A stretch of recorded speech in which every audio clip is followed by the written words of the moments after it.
Assalamualaikum warahmatullahi wabarakatuh. Selamat pagi dan salam sejahtera. Pagi ini kita akan bicara tentang prinsip-prinsip perencanaan. Bagaimana kita ketahui bahwa perencanaan adalah proses kegiatan untuk menentukan tindakan-tindakan yang akan dilaksanakan dalam mencapai suatu tujuan. Perencanaan dilakukan sebelum menjalankan suatu kegiatan. Oleh karenanya, agar perencanaan dapat berfungsi sebagai alat untuk mencapai tujuan yang diharapkan, maka dalam merencanakan sesuatu perencanaan perlu berpegang kepada beberapa prinsip, ya, beberapa prinsip-prinsip perencanaan. Nah, adapun bicara tentang prinsip-prinsip perencanaan ini ada eh, pendapat dari beberapa ahli. Salah satunya misalnya pendapat dari Uri Hartnolo dan Dwi Jowinoto. Beliau mengatakan bahwa prinsip-prinsip perencanaan itu ada 4. Yang pertama adalah perencanaan teknokrat, kemudian perencanaan partisipatif, yang ketiga perencanaan top down, dan yang keempat adalah perencanaan bottom up. Perencanaan partisipatif adalah proses perencanaan yang dirancang berdasarkan data dan hasil pengamatan kebutuhan masyarakat dari pengamat profesional. Ya, baik kelompok masyarakat yang terdidik yang walau tidak mengalami sendiri, namun berbekal pengetahuan yang dimiliki, mereka dapat menyimpulkan kebutuhan akan suatu barang yang tidak dapat disediakan pasar untuk menghasilkan perspektif akademik pembangunan. Pengamat-pengamat ini bisa saja dari kalangan pejabat pemerintah, bisa juga dari non-pemerintah, atau bahkan dari kalangan akademisi atau perguruan tinggi. Nah, di dalam penjelasan Undang-Undang Nomor 25 Tahun 2004 tentang Sistem Perencanaan Pembangunan Nasional, perencanaan teknokrat itu dilaksanakan dengan menggunakan metode dan kerangka berpikir oleh lembaga atau satuan kerja yang secara fungsional bertugas untuk itu. Adapun filosofi dari perencanaan teknokrat yang pertama adalah dilaksanakan oleh sekelompok teknokrat. Kemudian keberadaan dimensi politik sebagai elemen yang secara signifikan mempengaruhi proses dan hasil perencanaan. Yang ketiga, perencanaan dipersepsikan menjadi sebagai alat pengambilan keputusan yang bebas nilai dan tidak ada urusannya dengan kepentingan dan proses politik yang dilakukan oleh para politikus dan pengambil keputusan. Politik hanya sebagai elemen bebas yang mengganggu keseimbangan dalam proses perencanaan yang terjadi. Yang keempat, menempatkan masyarakat sebagai objek rekayasa dan politik sebagai sebuah elemen irrasional dan varian yang harus dihindari. Yang kelima, produk perencanaan memiliki posisi yang sangat signifikan dalam mentransformasi masyarakat. Yang kedua, prinsip yang kedua adalah perencanaan partisipatif. Menurut Uri Hartnolo dan Dwi Jowinoto, perencanaan partisipatif adalah proses perencanaan yang diwujudkan dalam musyawarah, di mana sebuah rancangan rencana dibahas dan dikembangkan bersama semua pelaku pembangunan atau stakeholder. Nah, para pelaku pembangunan ini berasal dari semua aparat penyelenggara negara, baik itu eksekutif, legislatif maupun yudikatif, juga dari masyarakat atau tokoh-tokoh masyarakat, dan kemudian dari tokoh-tokoh agama atau rohaniawan, dari kalangan dunia usaha atau swasta, kelompok profesional, termasuk juga organisasi-organisasi non-pemerintah atau LSM atau NGO. Nah, menurut Sumarsono, perencanaan partisipatif adalah metode perencanaan pembangunan dengan cara melibatkan warga masyarakat yang diposisikan sebagai subjek pembangunan. Nah, menurut penjelasan Undang-Undang Nomor 25 Tahun 2004 tentang Sistem Perencanaan Pembangunan Nasional, perencanaan partisipatif ini dilaksanakan dengan melibatkan semua pihak yang berkepentingan terhadap pembangunan. Pelibatan mereka adalah untuk mendapatkan aspirasi dan menciptakan rasa memiliki. Nah, di dalam Undang-Undang Nomor 25 Tahun 2004 ini juga dijelaskan bahwa partisipasi masyarakat adalah keikutsertaan untuk mengakomodasi kepentingan mereka dalam proses penyusunan rencana pembangunan. Adapun filosofi dari perencanaan partisipatif adalah menekankan adanya peran serta aktif dari masyarakat dalam merencanakan pembangunan mulai dari pengenalan wilayah, pengidentifikasian masalah, sampai penentuan skala prioritas. Prinsip yang ketiga adalah perencanaan top down. Menurut Suzeta, perencanaan top down adalah proses perencanaan yang dirancang oleh lembaga atau departemen atau daerah menyusun rencana pembangunan sesuai dengan wewenang dan fungsinya. Adapun filosofi dari perencanaan top down ini adalah dilaksanakan oleh sekelompok elit politik. Kemudian melibatkan lebih banyak teknokrat, mengandalkan otoritas dan diskresi, Yang keempat, mempunyai argumen untuk meningkatkan efisiensi, penegakan peraturan, konsistensi input, target output, dan publik atau masyarakat masih sulit dilibatkan. Yang berikutnya adalah perencanaan bottom up. Perencanaan bottom up adalah perencanaan yang dimulai dari tingkatan hierarki paling rendah menuju ke atas.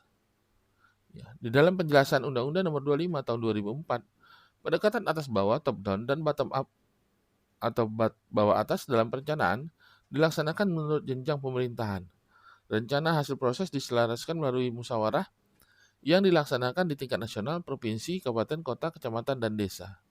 Filosofinya, filosofi dari perencanaan bottom up ini dilaksanakan secara kolektif, mengandalkan persuasi, mempunyai argumen untuk meningkatkan efektivitas, meningkatkan kinerja atau perform outcome, merupakan social virtue atau kearifan sosial, serta masyarakat diasumsikan sudah paham hak-hak dan apa yang mereka butuhkan.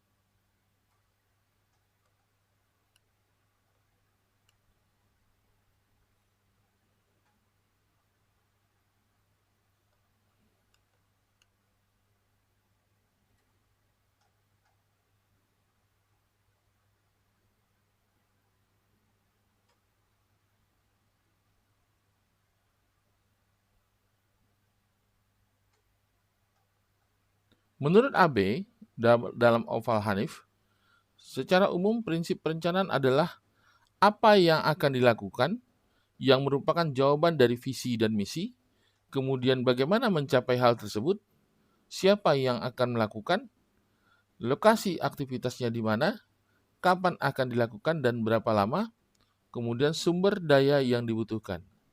Sementara pendapat lain mengatakan bahwa prinsip-prinsip perencanaan itu adalah kontinuitas, fakta, futuristik, fleksibilitas.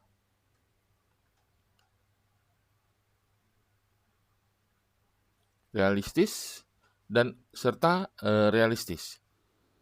Ya. Jadi kita lihat yang pertama dahulu.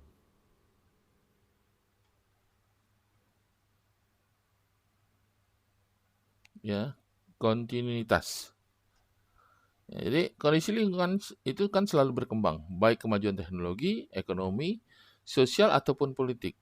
Yang mana kondisi ini menuntut sebuah perusahaan untuk mempersiapkan diri menghadapi semua itu. Maka dari itu, sebuah perencanaan yang baik harus dibuat dan dipersiapkan untuk tindakan terus-menerus dan berkesinambungan.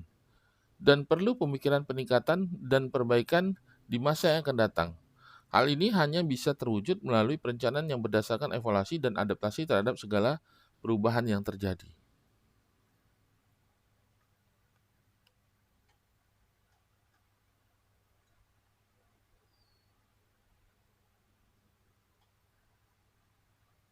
Kemudian fakta. Ya.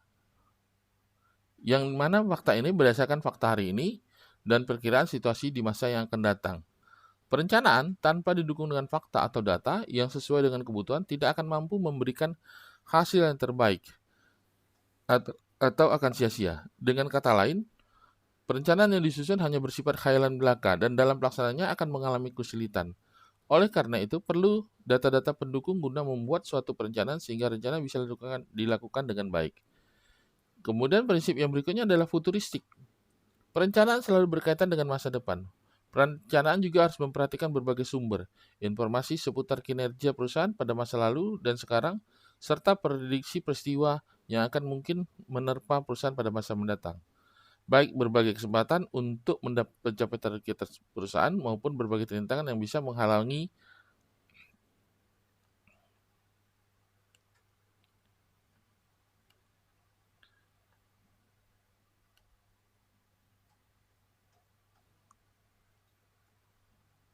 sebentar.